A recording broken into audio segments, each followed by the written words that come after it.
Bonjour, alors je vais me présenter vite fait. Claire Potreau, gestionnaire sinistre à la SMACL, en contentieux corporel et corporel grave. Donc aujourd'hui, nous allons aborder effectivement le risque de responsabilité pour les communes et les élus en ce qui concerne l'entretien des ponts et passerelles. Donc, on va commencer par l'obligation d'entretien. Donc l'obligation d'entretien, c'est quoi? Ça recouvre plusieurs choses. Donc, tout d'abord, effectivement, la conception initiale. Donc, il faut qu'on ait un pont qui soit bien conçu pour supporter la charge et le trafic sur les ponts. Et également, s'assurer que la structure est suffisante. Après, il y en a l'entretien en lui-même du pont, donc de sa chaussée, surveiller sa structure, aménager ses abords. Et c'est aussi bien évidemment la signalisation de ce pont pour éviter tout accident quand on doit circuler sur ce type d'ouvrage. Donc, quels sont les risques? On a principalement deux risques. On a le risque de responsabilité administrative et un risque de responsabilité pénale. Donc, en ce qui concerne je vais commencer par le juge pénal. On a le risque qui est porté par l'élu, principalement, mais aussi ce risque peut être porté par la collectivité en tant que personne morale. Donc, quels sont les risques de cette responsabilité? C'est avant tout une responsabilité qui est répressive, avec des risques financiers pour l'élu via une amende pénale, mais aussi une perte de liberté. Donc, une peine d'emprisonnement, voire d'inéligibilité en fonction de la gravité de la faute. Et on a des enjeux qui sont indirects, qui sont bien évidemment l'image de la collectivité. En cas de responsabilité pénale de la collectivité, donc on est toujours sur une responsabilité répressive, mais là, on n'a pas de peine d'emprisonnement, parce qu'une personne morale ne peut pas être condamnée à une peine de prison, bien évidemment, ni à une peine d'inéligibilité. On va être principalement sur un enjeu financier qui va être plus élevé du fait de l'absence de privation de liberté. Donc, quelles sont les conditions de l'engagement de cette responsabilité pénale? Donc, l'élu sera mis en cause pour avoir contribué indirectement au dommage. Et donc, cela passe par la qualification de la faute. Donc, on a plusieurs types de fautes qui sont deux principalement, la violation délibérée à une obligation particulière de sécurité, ou alors là, à une faute caractérisée en violation des lois et règlements. On a des moyens d'exonération qui existent. La force majeure, qui reste quand même très théorique, puisque la force majeure et les conditions de l'engagement sont particulièrement difficiles à rapporter, et la faute exclusive.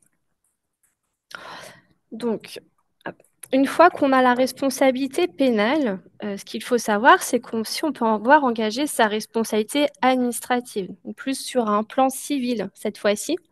Ce qu'il faut savoir, c'est que le juge pénal peut relaxer un élu et une commune.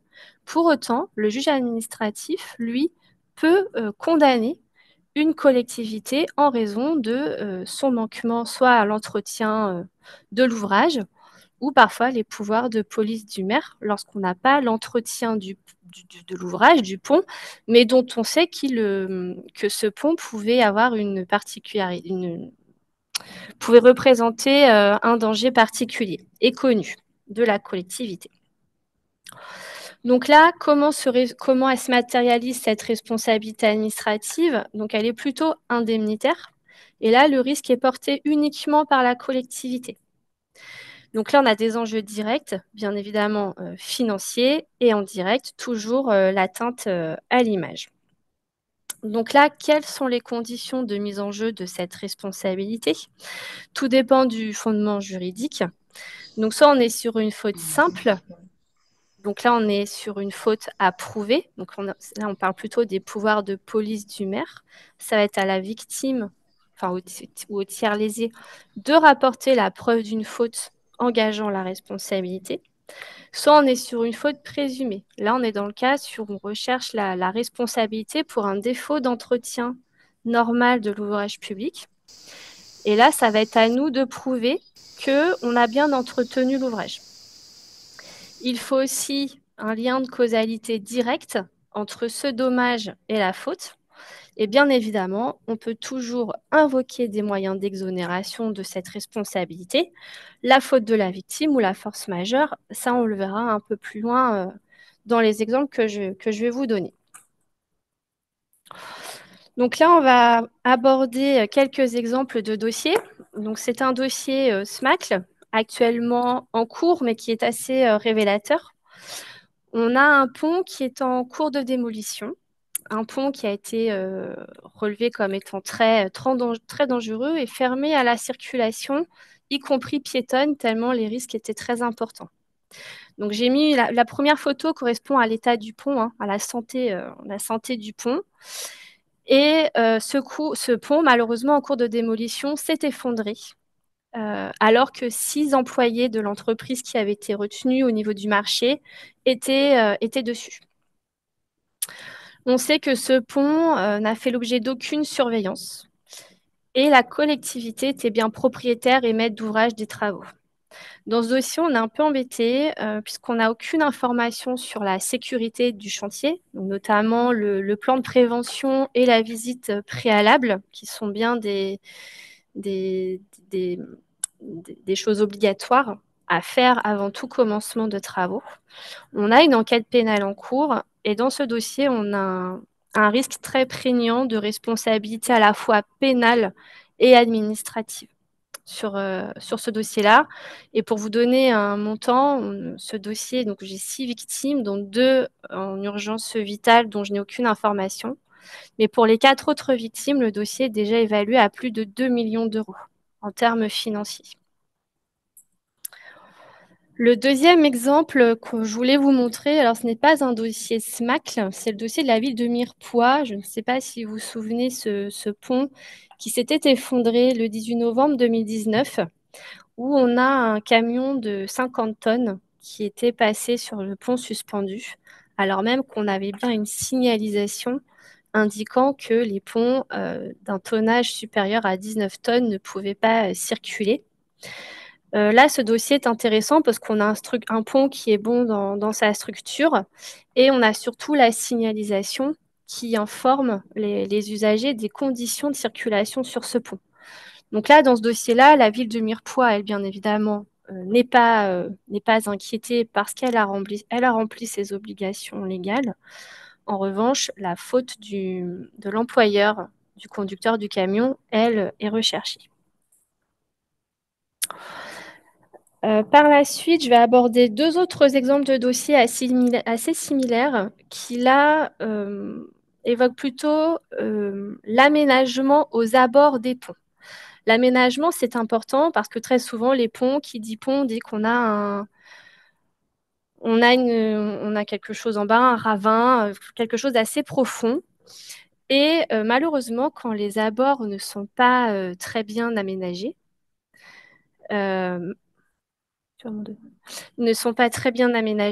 cela peut conduire à des sinistres extrêmement graves et très importants.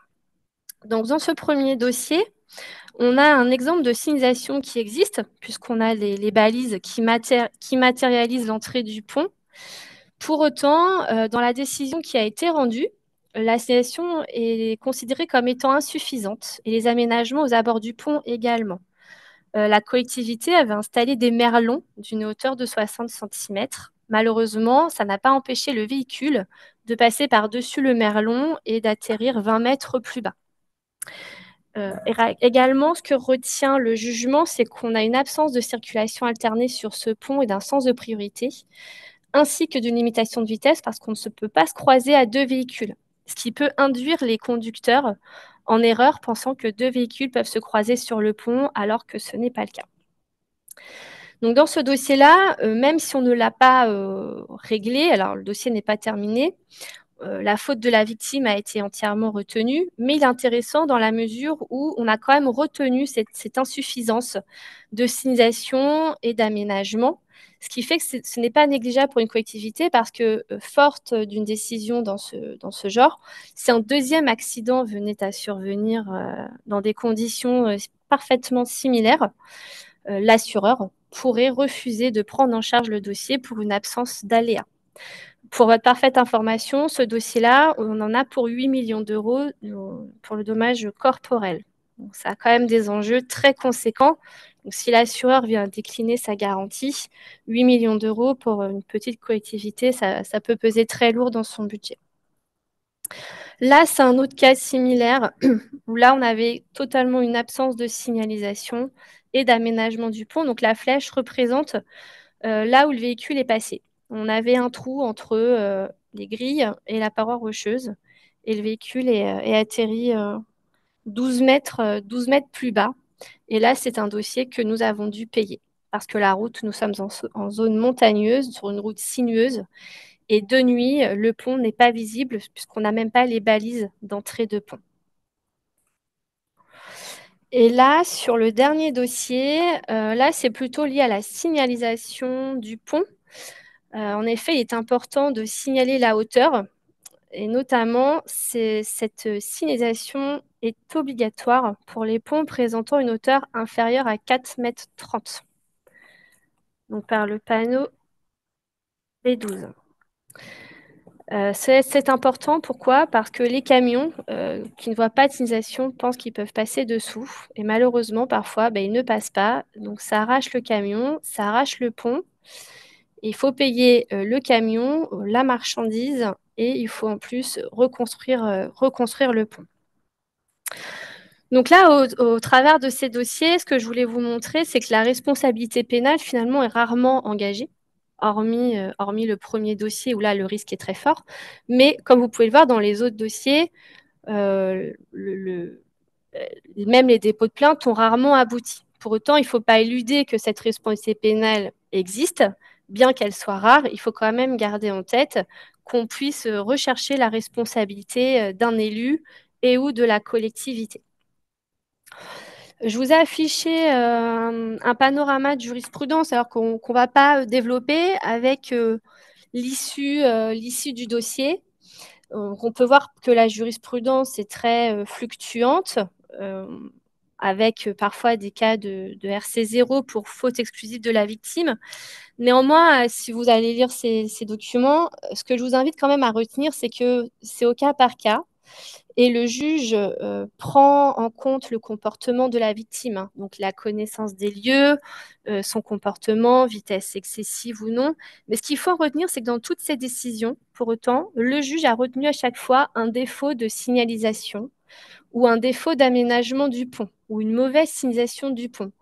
Donc pour autant, même si parfois on peut s'en sortir, pour autant, le juge retient ce défaut d'entretien qui existe et qui, bien évidemment, si un second accident arrive, comme j'expliquais tout à l'heure, ça pourrait être préjudiciable à la collectivité. Donc, quels sont donc les bons réflexes à avoir pour l'entretien et l'assignation de ces ponts?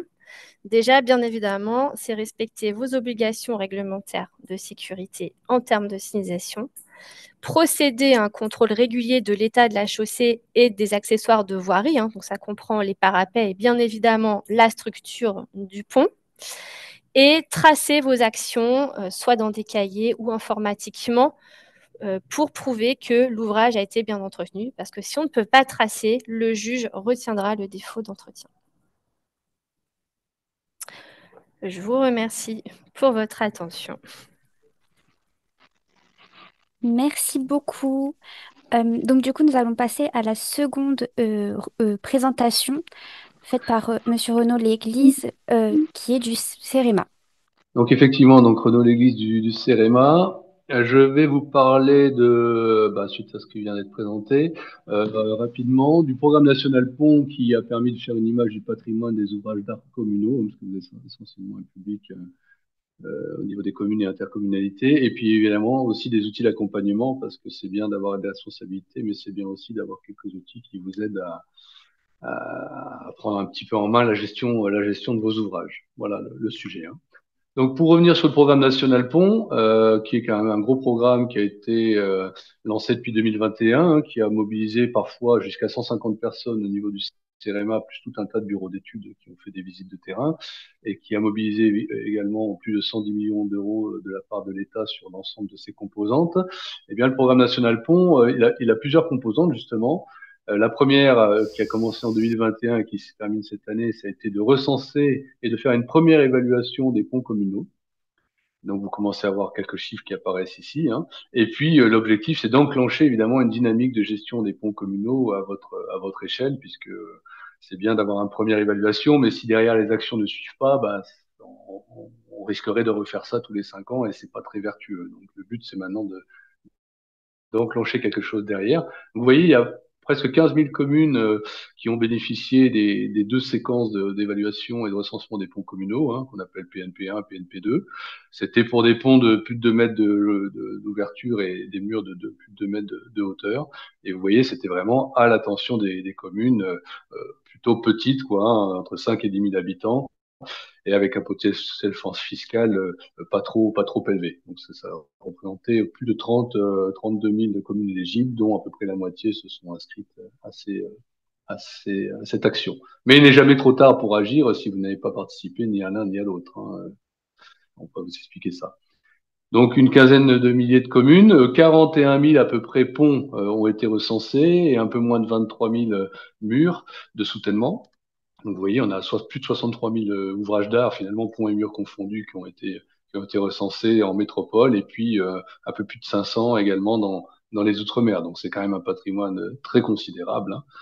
Et donc, beaucoup d'ouvrages ont été évalués à cette occasion-là depuis 4 ans, on va dire, hein.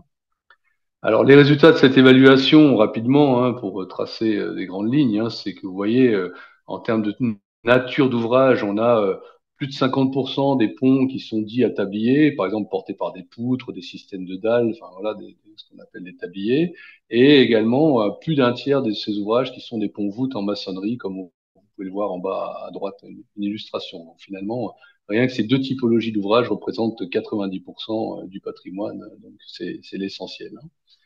Si on parle plutôt de type de matériaux, c'est le camembert de droite, hein, vous avez finalement 30, presque 40% des ouvrages qui sont en béton armé. Donc c'est vraiment encore plus d'un tiers du patrimoine, on va dire, en béton armé. Plus d'un tiers également du patrimoine en maçonnerie, ce qui est cohérent avec ce qu'on disait juste avant, hein, et quand même 15% de ce patrimoine, donc quelque chose de très significatif également, hein, qui sont des ouvrages métalliques. Et vous aurez tout à l'heure justement un focus qui va être fait par les personnes du syndicat de la construction métallique, justement sur le thème spécifique des ponts métalliques, quoi. Donc une fois que vous avez ces trois types de matériaux, vous avez l'essentiel du patrimoine. À quel type de ponts communaux on a affaire? Bah, l'ouvrage moyen communal, c'est une dizaine de mètres de longueur. Alors c'est une moyenne, hein. Il y en a qui font 2 mètres, d'autres qui font 100 mètres, hein. Mais en moyenne, voilà, on retrouve quelque chose qui est autour de la dizaine de mètres. Donc c'est des ouvrages relativement modestes, mais ça reste déjà quelque chose de significatif. Et de surface, bah, forcément assez limitée, hein, environ 50 mètres carrés de surface moyenne, qui est cohérent avec la longueur de l'ouvrage et les largeurs de voirie qui sont souvent assez modestes sur les voies communales, quoi. Un point important également, hein, c'est ce qui est à gauche, hein, ici, c'est de voir un petit peu la pyramide des âges de ces ouvrages, hein, et vous voyez que finalement plus de la moitié des ouvrages en orange ici ont été construits à une période estimée avant les années 50. Donc finalement, vous avez plus la moitié des ouvrages communaux qui ont aujourd'hui plus de 75 ans, ce qui est quand même un âge qui commence à être assez vénérable pour un pont, surtout quand il a éventuellement manqué d'entretien. Donc ça peut expliquer ce qui va suivre derrière, bien sûr, le niveau de dégradation moyen qui est assez élevé, parce que justement, on a un âge moyen assez élevé et souvent des ouvrages qui n'ont pas forcément été entretenus suffisamment. Ça, c'était pour les ponts. Sur les murs, on retrouve quelque chose, voilà, quelques statistiques, hein. La longueur moyenne des murs recensés, environ 35 mètres, et la surface moyenne, finalement, qui n'est que la longueur moyenne par la hauteur, hein, eh bien, 130 mètres carrés. Donc, on peut avoir des murs entre 2 mètres de hauteur, mais parfois 10 mètres, 15 mètres. Il y a un panel assez large de hauteur sur ces soutènements. Et là, vous voyez que sur ce petit graphique, c'est que finalement, c'est essentiellement de la maçonnerie à 90%, hein. Donc, vous avez 14 000 murs en maçonnerie de pierre jointoyée et puis à peu près 5 000 en maçonnerie de pierre non jointoyée. Donc, le reste, c'est un peu des miettes, hein, donc, essentiellement de la maçonnerie sur ces murs. Une fois qu'on a dit ça, bah évidemment, il faut s'intéresser, et ça rejoint le thème de la responsabilité qui était évoqué juste avant. Hein, il faut évoquer l'état finalement moyen du patrimoine qui a été recensé et évalué. Et donc, il est quand même intéressant de noter que on a cette statistique ici de la somme, on va dire, du rouge et du orange ici. Hein, c'est les deux états structurels les plus problématiques. Donc, ça fait 25% des ponts qui présentent finalement des défauts structurels plus ou moins graves. Les plus importants étant concentrés dans le rouge à 9% ici. Hein. Donc, un quart des ouvrages qui a des défauts structurels, c'est quand même très significatif.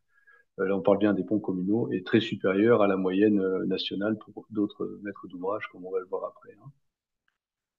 Donc, c'est ce que je disais avant, hein, c'est que c'est lié à la fois à l'âge des ouvrages qui est assez important et probablement à un entretien insuffisant dans le temps et dont il va falloir essayer de se saisir aujourd'hui après ces actions de programme national pont et avec les outils d'accompagnement dont je parlerai juste après. Hein. Pour les murs, on a des statistiques voilà, du même ordre, un peu moins d'ouvrages à problèmes structurels, mais quand même 14%, bon, sachant qu'il y a quand même une part de murs non évaluables dans la démarche initiale qui est importante. Donc ces chiffres-là, en orange et en rouge, sont susceptibles d'augmenter au fur et à mesure que les ouvrages non évalués seront évalués avec plus de précision. Donc, c'est un petit peu trompeur ici, ces chiffres-là ne peut qu'augmenter mécaniquement, je dirais. Alors, parmi aussi l'ensemble des ouvrages, tout confondu, hein, vous avez quand même 11% des ouvrages, donc c'est quand même très significatif, hein, qui présentaient non seulement un problème de sécurité, un problème structurel plus ou moins important, mais finalement, parmi tous ces ouvrages qui avaient des problèmes structurels, vous avez quand même 11% qui présentaient un problème de sécurité à court terme. Donc voilà, donc soit un problème d'équipement de garde-corps là très dangereux qui assure plus sa fonction, à mettre en sécurité très rapidement, soit carrément des problèmes de structure graves au point que parfois il a fallu soit limiter le tonnage, soit carrément fermer des ouvrages qui étaient beaucoup trop dégradés. Donc 11%, c'est quand même un chiffre très élevé, et donc beaucoup d'ouvrages ont été restreints ou fermés suite à des alertes, on va dire, post-évaluation. Ça, en deux mots, hein, c'est justement pour illustrer ce que je disais tout à l'heure. Hein, on fait un petit comparatif. Alors à gauche pour les ponts, à droite pour les murs, sur différents réseaux de gestionnaires. Hein. Donc vous avez le réseau communal dont on vient de parler à droite, hein, voilà, avec le jeu de couleurs, et à comparer finalement au réseau du parc d'ouvrages du réseau routier national à gauche et au milieu réseau routier départemental. Et donc, c'est assez facile de voir que sur les ponts, par exemple, la part de orange et de rouge est bien plus élevée en proportion que ce qu'on peut retrouver sur le réseau national ou départemental. Mais c'est pas vraiment surprenant puisque là, ici, vous avez affaire pour les routes nationales ou départementales à des gros gestionnaires qui ont beaucoup de patrimoine, qui sont structurés depuis longtemps. Et donc, c'est assez logique qu'ils aient un patrimoine en meilleur état. Et donc, clairement, là, aujourd'hui, l'accent est à mettre sur la rénovation des ponts communaux, quoi, et des murs également. C'est moins flagrant sur les murs, mais c'est très, très significatif sur les ponts. Voilà, donc pour avoir dressé rapidement ce petit panorama, mais une fois que je vous ai dit ça, vous allez dire oui, mais c'est bien, mais nous, on n'a pas beaucoup de moyens, voilà, on a des ponts, parfois on en a qu'un, mais parfois on en a 15, comment on fait pour prioriser, comment on peut être accompagné, etc. Donc, en quelques minutes quand même pour vous parler des outils d'accompagnement, ça me semble important. Donc vous n'êtes pas complètement seul, heureusement, hein, pour vous saisir de la gestion et de la réparation de vos ouvrages. Déjà, vous avez une petite boîte à outils que vous pourrez retrouver sur ce lien-là, que vous pourrez regarder après ce webinaire. Hein. Donc, vous verrez tout un tas de petits outils pour accéder à des documents, à des petites vidéos explicatives qui sont quand même assez bien faites, qui vous permettent de vous acculturer au sujet. Et puis, finalement, c'est un peu une fusée à 3 étages. Hein. C'est ce que je voulais représenter ici. Le premier étage, c'est ce que je vous ai présenté juste avant. Finalement, c'est le programme national pont dans sa composante recensement, évaluation, cotation de l'État, etc., et quelques statistiques que je viens de vous donner. Ça c'est plutôt en train de se terminer cette année, hein. Mais quelque chose qui a commencé en 2023 et qui se poursuit le plus longtemps possible, qui s'appelle SOS Pont, dont je vais vous parler juste après, qui est là justement pour vous accompagner un petit peu sur la méthode et un petit peu pas à pas comment arriver d'un constat initial à réparer vos ouvrages. Et puis à la fin, bah, forcément, il vous faut des moyens financiers. Et on sait bien qu'ils sont pas extensibles dans vos collectivités. Et donc, en septembre 2023 jusqu'à juin 2026, et espérons bien au-delà, vous avez un système de dispositif de subvention qui s'appelle le Programme national Ponts Travaux et qui est, comme son nom l'indique, un dispositif pour vous aider à financer les travaux. Donc, je vais rapidement donner quelques éléments sur ces deux outils d'accompagnement. Donc SOS Pont, tout simplement, ce qu'il faut comprendre, c'est un service qui est gratuit, où le CEREMA va, avec quelques personnes qui s'occupent de ça, vous essayer de vous aider pour dire, bah voilà, la prochaine étape pour vous, c'est ça. Faites un diagnostic, lancez des études, ne partez pas tout de suite dans des travaux. Voilà, allez-y étape par étape, de vous mettre en contact avec des acteurs qui sont de bon niveau au bon moment, des agences techniques départementales, des bureaux d'études qualifiés, etc. Voilà, donc ça c'est vraiment pour que vous ayez des bons contacts au bon moment. Et puis voilà, vous orienter également vers le PNP de travaux quand vous êtes éligible. Donc vous voyez, on a déjà 560 dossiers depuis à peu près 2 ans que ce service est ouvert, vraiment très orienté vers les petites communes. Donc vous voyez, 90% des communes ont moins de 5000 habitants, de celles qui nous sollicitent, et même les 2 tiers ont même moins de 1000 habitants. Donc, vous voyez, c'est vraiment quelque chose qui est fait pour vous. Le principe est tout simple, vous posez votre question en créant un petit formulaire sur une plateforme, on analyse votre question, on formule des recommandations sur ce qui a lieu les conseils qu'on peut vous donner pour les actions à conduire, les acteurs à contacter. Vous accédez à vos recommandations, vous avancez dans votre projet, et puis au fur et à mesure de l'avancement, vous pouvez nous recontacter pour poser d'autres questions, etc. Et on interagit comme ça, quoi. Donc on vous donne des conseils. On ne fait pas d'études, ça c'est les bureaux d'études qui le feront, etc., ou des agences techniques départementales, mais on vous donne des conseils. Donc c'est très simple pour remplir un formulaire. Vous allez sur ce lien, voilà, ça prend quelques minutes. Je passe rapidement là-dessus. C'est vraiment quelque chose de rapide à faire. Et à partir de là, nous on recevra votre demande et on l'analysera. Donc je ne peux que vous recommander de vous saisir de ce service SOS Pont qui est là pour vous en fait. Et en 1 minute, parce que c'est le temps qui me reste, simplement pour vous signaler que le Programme national Ponts Travaux, c'est le dispositif de subvention d'aide financière, mais pour les ouvrages uniquement les plus dégradés, donc ceux qui sont cotés, on va dire, rouges dans les diapos que vous avez vus avant. Donc ça peut financer jusqu'à 60% du coût des travaux, y compris études en amont. Vous avez un site dédié qui est dont l'adresse est mentionnée ici. Tout ça se passe sur démarche simplifiée et jusqu'à juin 2026, le dispositif actuel, en espérant bien sûr qu'il soit prolongé. Donc simplement ici, c'est quelques diapos, enfin quelques statistiques sur lesquelles je m'appesantis pas, qui donnent simplement des grands chiffres sur le nombre de dossiers qui ont été déposés, instruits, attribués, refusés, etc. Ici, vous voyez les subventions moyennes qui ont été accordées. Je vous ai mis ici, vous regarderez tranquillement, on n'a pas trop de temps de s'appesantir, mais les critères d'éligibilité. Donc il y a des critères d'éligibilité comme dans tout dispositif. Bon, vous en prendrez connaissance. Je porte juste à votre attention un exemple d'une commune qui a fait finalement un peu le parcours complet. Programme national Pont, évaluation initiale. À un moment, elle a posé des questions sur SOS Pont. On lui a formulé des recommandations. Elle a pu être éligible au Programme national Pont Travaux et elle a fini par obtenir sa subvention. Et donc, ça peut sembler être un exemple qui pouvait illustrer que toute la chaîne peut être suivie avec succès. Et j'en termine là pour ne pas dépasser mon temps.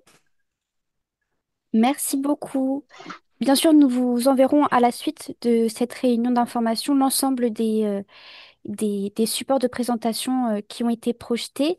Et je laisse maintenant la parole à Monsieur Christian Crozier du SCMF qui va vous présenter sa présentation. Bon, bonjour à tous. Effectivement, moi je suis Christian Croisier, le directeur du département ouvrage d'art chez Bonnat Châteauneuf, membre du syndicat de la construction métallique et du stress. Bon, je parlerai un tout petit peu à la fin. Mon objectif, c'est de vous parler en 15 minutes, alors ça va être assez court et rapide, des ouvrages métalliques. Je ferai un rapide balayage du patrimoine, vous montrer effectivement pourquoi intervenir sur un pont. Et puis, je vous parlerai plutôt de chantier de métal avec ses spécificités, et puis quelques chantiers de réhabilitation pour vous montrer ce qu'on peut faire en termes de réhabilitation.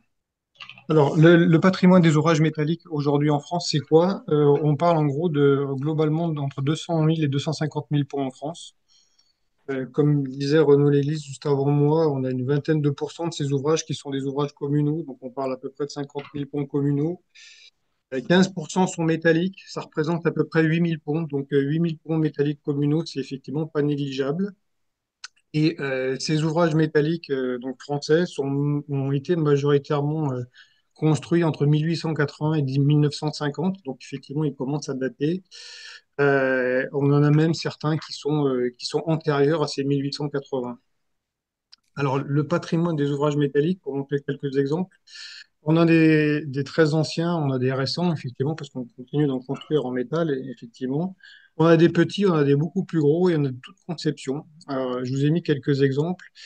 La photo de gauche, un ouvrage communal routier, comme il en existe beaucoup, donc métallique. Et puis, à droite, un ouvrage plus imposant qui engendre un faisceau de voies SNCF et à trois travées, donc beaucoup plus imposant. On a des structures anciennes qui sont majoritairement de conception alors rivetée et puis un peu plus tardivement boulonnée. Là, le cas qui est à droite montre, on a les deux types d'assemblages sur l'ouvrage. On a des rivets et on a des boulons. Et puis aujourd'hui, on construit des ouvrages beaucoup plus modernes, entièrement soudés. J'ai mis une photo de passerelle. Donc, qui dit soudure dit aucun assemblage riveté ou boulonné.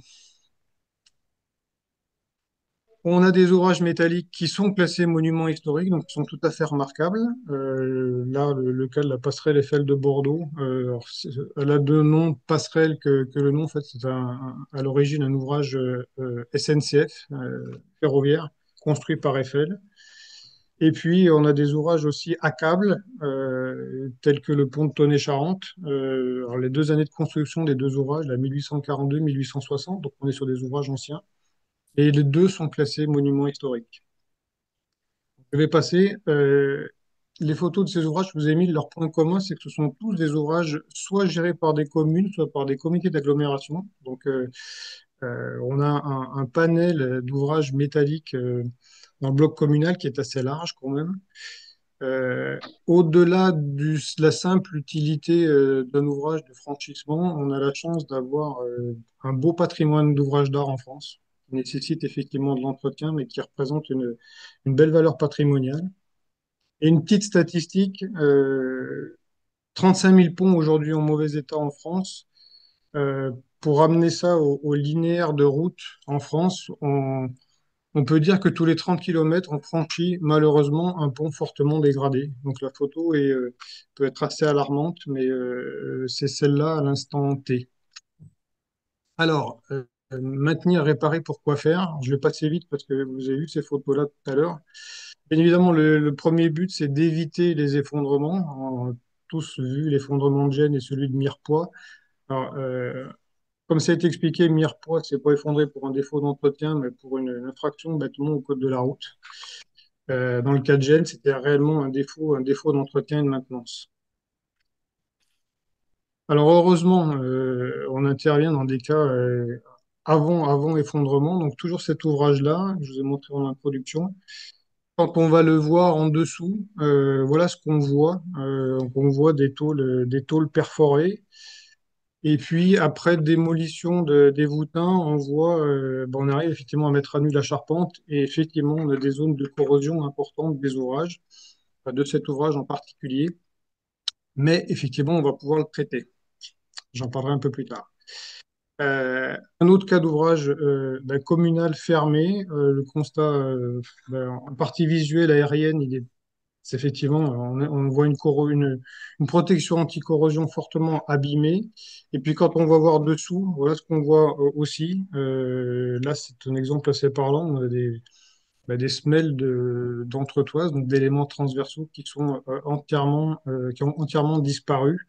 Et puis une corrosion généralisée. Donc là, il y a nécessité effectivement de faire quelque chose sur cet ouvrage. Donc là, Le constat a été fait et l'ouvrage a été fermé jusqu'à temps que les travaux soient réalisés.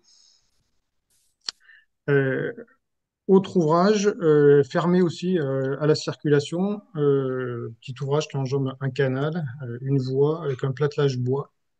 Et là, effectivement, l'ouvrage est fermé parce que usure du platelage et puis du fait de l'impact là, de l'entrée des véhicules sur le pont, on a des pièces métalliques qui fatiguent, qui souffrent et qui finissent par rompre. Donc, effondrement local du platelage avec un trou béant. Donc, l'ouvrage était fermé à la circulation de suite. Alors, on a un peu parlé tout à l'heure, et d'autres cas d'intervention, là sur un ouvrage quarantaine de mètres de portée, qui lui est limité en gabarit, c'est-à-dire qu'effectivement il y a vraiment la signalisation à l'entrée limitée à 3,90 m, et puis un jour après visite sur l'ouvrage, on voit ça. Alors ça saute pas forcément aux yeux pour, effectivement pour les gens qui ont pas l'habitude, mais on constate plein de choses, c'est-à-dire que il manque tout simplement des entretoises hautes. On a des pièces métalliques là, qui sont découpées, et là, une autre entretoise complètement tordue. En fait, ce qui s'est passé, c'est un véhicule hors gabarit en hauteur est passé dans un sens sur l'ouvrage et puis dans l'autre sens au retour le soir. Donc, il a arraché entièrement le contrevention supérieur du pont. Donc là, effectivement, une fois qu'on a constaté, il faut évidemment faire quelque chose. Le premier réflexe du maître d'ouvrage, là, ça a été de limiter le tonnage, de réduire la capacité portante de l'ouvrage. L'ouvrage est resté en circulation quand même jusqu'aux travaux. Alors, avant d'intervenir sur un ouvrage métallique, faut se poser quand même deux, trois questions, parce c'est un matériau, le métal est un matériel quand même spécifique. On a eu plusieurs époques de construction, avec différents types de matériaux utilisés au fil du temps. On a des ponts en fer, en fonte, alors c'est de plus en plus rare parce que c'est vraiment les ouvrages anciens. Il reste des ouvrages en fer pullé, et puis, je veux dire, depuis début 20e, on construit des ponts en acier doux. Alors, il focus sur le fer pullé, sur les ouvrages vraiment anciens. Donc, le fer pullé, c'est vraiment les ouvrages d'avant, fin 19e. Le fer pullé, c'est la Tour Eiffel, typiquement. Quand on a des ouvrages qui sont construits dans ce matériau-là, il ne faut pas envisager des réparations par soudure parce qu'effectivement, le remède serait pire que le mal. Certains matériaux anciens métalliques ne sont pas soudables et donc il y a quelques précautions à prendre avant d'intervenir sur ces ouvrages. Autre chose qui a évolué, les règlements de calcul. Alors là, je vous ai mis une petite photo pour vous montrer avec quel type de charge on utilisait pour calculer les ouvrages au 19e et puis jusqu'au milieu du 20e.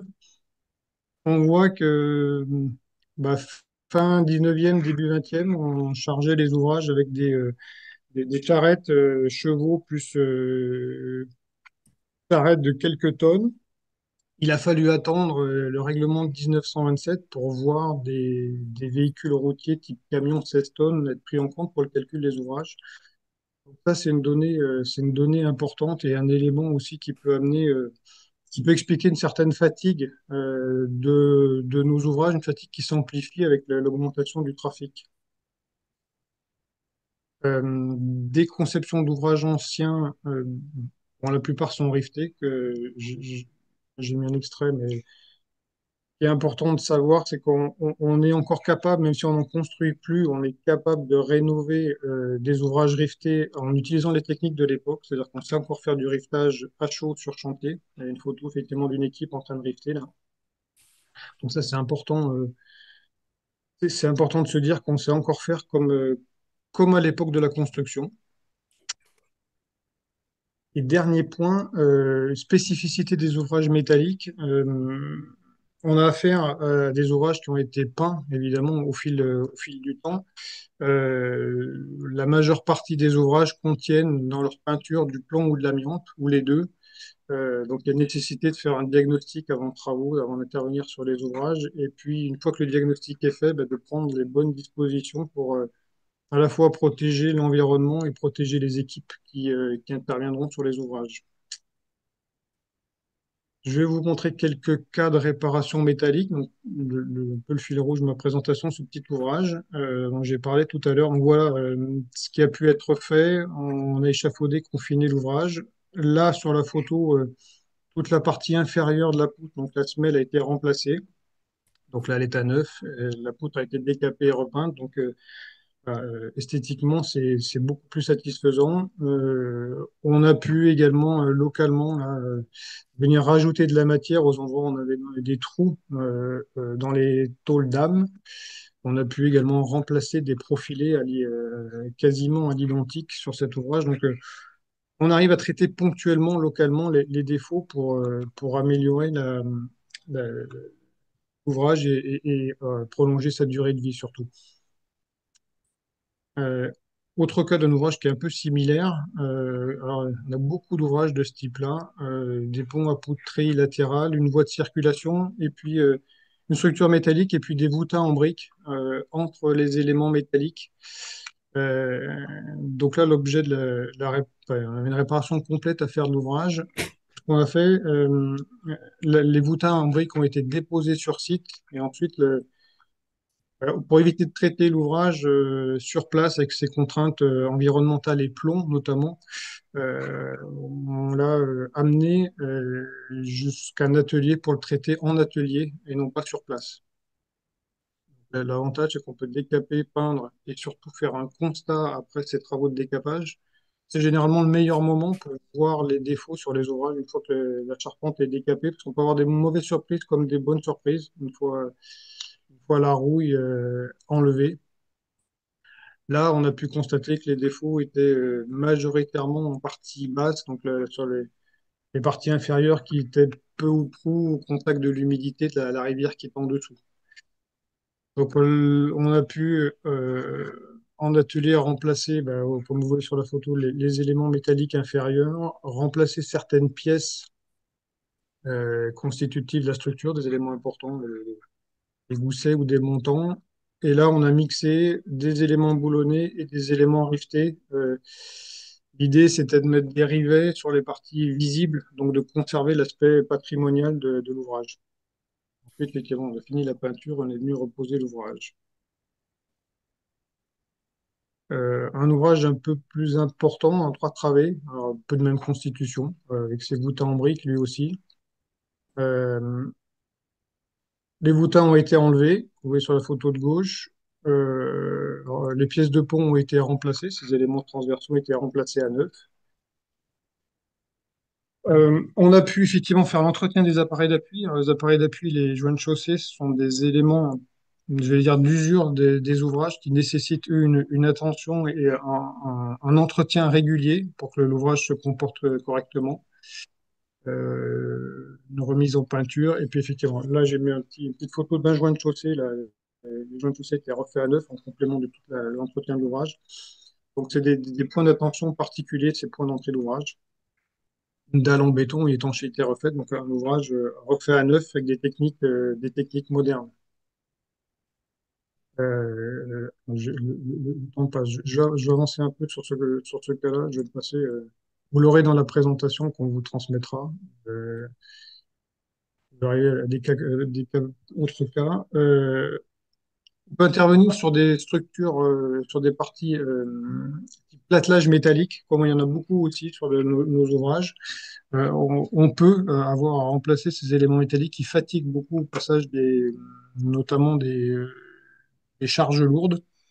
Donc on peut pièce à pièce remplacer ces caissons métalliques et travailler par séquence et rétablir la circulation une fois qu'une partie un certain tronçon d'éléments métalliques est remplacé. On peut intervenir, ça c'est un sujet qui est dans l'air du temps, où on a un ouvrage métallique fermé à la circulation dû à un accident il y a une quinzaine d'années. L'ouvrage se dégrade jusqu'à temps les, les, les politiques locaux et la volonté de remettre en état l'ouvrage et de la transformer en passerelle mode doux. Donc, c'est une opération qui est en cours, ça, où là, on enlève les voûtins, on refait la réparation métallique de l'ouvrage, on remet une dalle et des garde-corps et on peut effectivement rendre la circulation uniquement mode doux à cet ouvrage et redonner un peu une deuxième vie. Et dernier exemple ou dernier cas, on peut, dans le cadre d'une réhabilitation, donc là c'est un ouvrage suspendu un peu important, on peut venir ajouter, accoler des passerelles mode doux toujours le long de certains ouvrages pour distinguer les flux et mettre et donner un passage piéton et cycle indépendant à la circulation routière de manière à améliorer la sécurité des usagers. Et c'est un cas où on a mis une passerelle de 2,50 m de large sur un pont. En conclusion, et je vais aller vite, il vaut mieux effectivement entretenir. On a, sous réserve d'entretien, on peut avoir des durées de vie d'ouvrage qui peuvent largement atteindre les 100 ans. On peut, sur des ouvrages métalliques, travailler très ponctuellement, donc faire des réparations au plus juste du besoin. On peut ajouter, comme je viens de dire, effectivement, des passerelles ou modifier un peu l'usage de nos ouvrages. Et c'est vrai qu'à une époque où on parle d'obsolescence programmée, là, on se dit qu'effectivement, investir pour prolonger la durée de vie, ça va un peu dans le sens de l'époque. Et puis, mettre en œuvre quelques centaines de kilos d'acier pour une réparation, c'est quand même mieux d'aller construire avec plusieurs centaines de tonnes d'acier ou de milliers de mètres cubes de béton des ouvrages neufs. Donc la maintenance a tout son sens. Je pense que j'ai dépassé un peu, je m'en excuse, je vais passer la main à Christophe de Maison qui va enchaîner. Je vais prendre la suite de Christian. Donc, moi, je vais essayer de faire une petite conclusion sur le sujet entretenir ses ponts économiques. Donc, je me présente, je suis Christophe de Maison, je suis le directeur général de Dumanoir, entreprise de rénovation d'ouvrages d'art métallique, qui est membre du syndicat de la construction métallique de France. Et je suis aussi administrateur du Stress, le réparateur d'ouvrages d'art. C'est un syndicat d'entrepreneurs qui répare les ouvrages. Les ouvrages. Donc, j'ai essayé de vous parler de l'intérêt de la surveillance de l'entretien des ouvrages et leur incidence financière de l'inaction, de laisser les ouvrages se dégrader. Donc un ouvrage qui n'est pas entretenu régulièrement, c'est un ouvrage qui se dégrade. Donc on a vu précédemment que le patrimoine des ponts est vieillissant, relativement fragile. Donc voilà, si on ne porte pas attention à l'ouvrage, il se dégrade un peu de façon invisible. Et si on le laisse se dégrader, qu'on ne fait pas d'entretien, enlever la végétation, remettre un petit coup de peinture de temps en temps, les problèmes vont croître de façon exponentielle. Et le coût des réparations aussi va croître de façon un peu exponentielle. Il y a un autre phénomène, c'est qu'entretenir les ouvrages régulièrement, c'est aussi éviter des difficultés et des coûts aux habitants d'un territoire. Donc les ponts, je sais que c'est des points névralgiques sur les réseaux routiers. Donc on a beau avoir une belle route, un beau tapis d'enrobé, mais si le pont qui est dessous, il est pas en bon état, la belle route ne servira pas à grand-chose.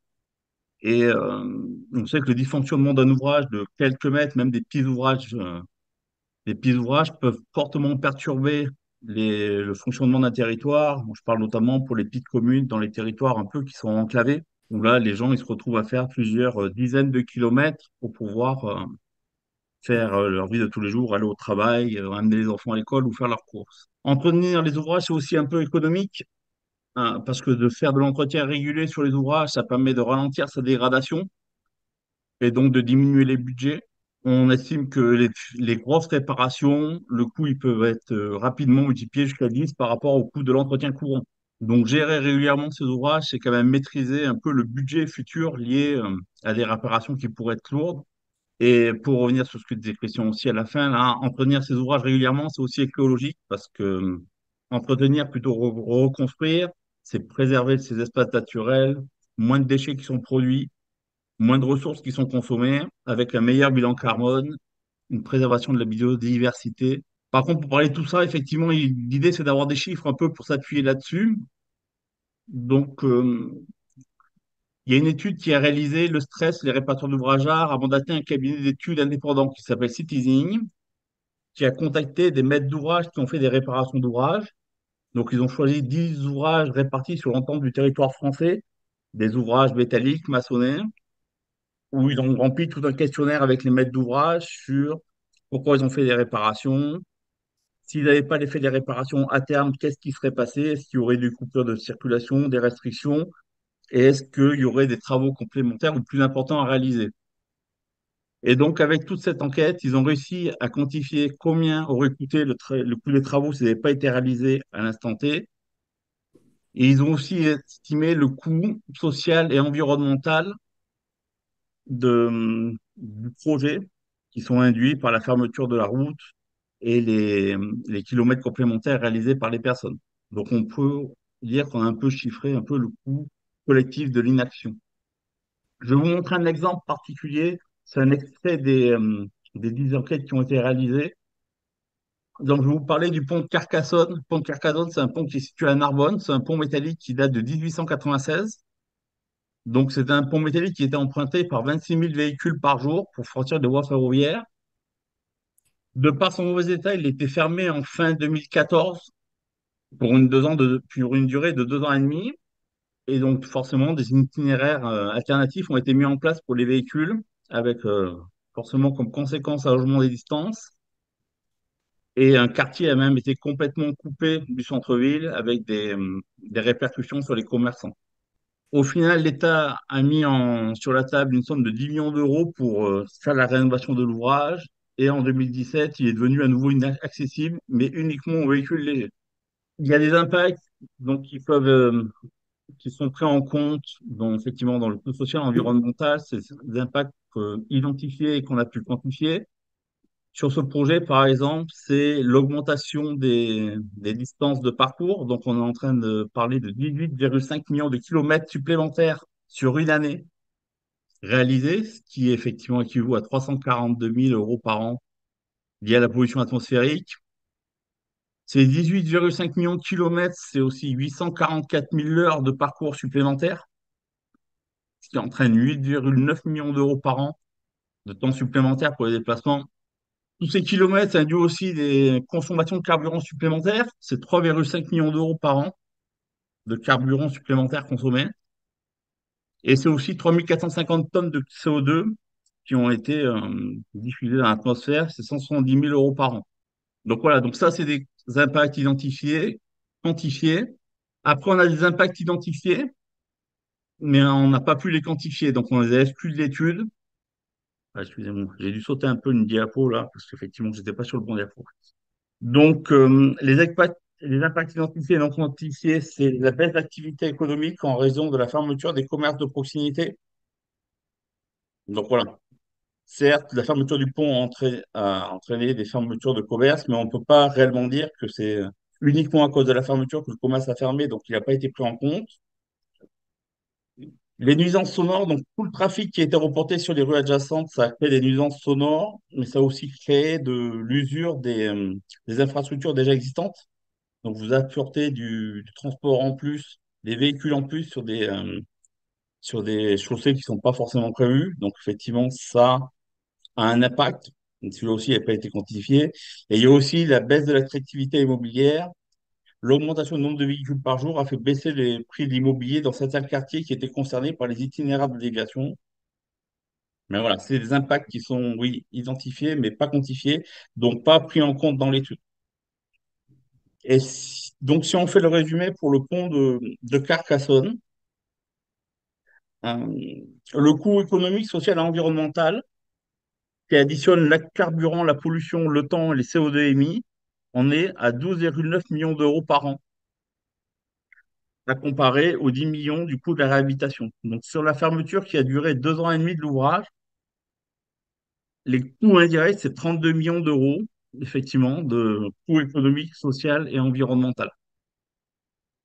Ce qu'il en ressort quand même de ces études, c'est que quel que soit le type d'ouvrage et la région où il soit situé, on a à peu près les mêmes résultats. Reporter ces travaux de 10 ans, c'est en moyenne 3 fois plus cher budgétairement. Donc, Donc voilà. Et auquel il faut ajouter les coûts effectivement sociaux et environnementaux qui existent. Donc ces coûts, au début, votre ouvrage, il n'est pas fermé, donc il n'y a pas forcément de coûts à côté. Par contre, si vous ne faites pas l'entretien des ouvrages, au bout d'un moment, ils commencent à se dégrader et vous êtes obligé de mettre des contraintes, des durées de restriction de gabarit, des restrictions de tonnage sur l'ouvrage. Et la mise en place de ces restrictions crée la survenue de ces coûts socio-environnementaux avec tous les kilomètres qui sont créés supplémentaires là, pour que les gens puissent se promener, accéder à leur travail, tout ça. Et donc voilà, ça a un coût complémentaire. Donc quand vous recevrez la présentation, vous aurez le lien qui vous permettra d'accéder à l'ensemble des études et qui pourront peut-être effectivement vous permettre de vous comparer à d'autres ouvrages qui pourraient vous paraître similaires aux vôtres. Voilà, je vous remercie de votre attention.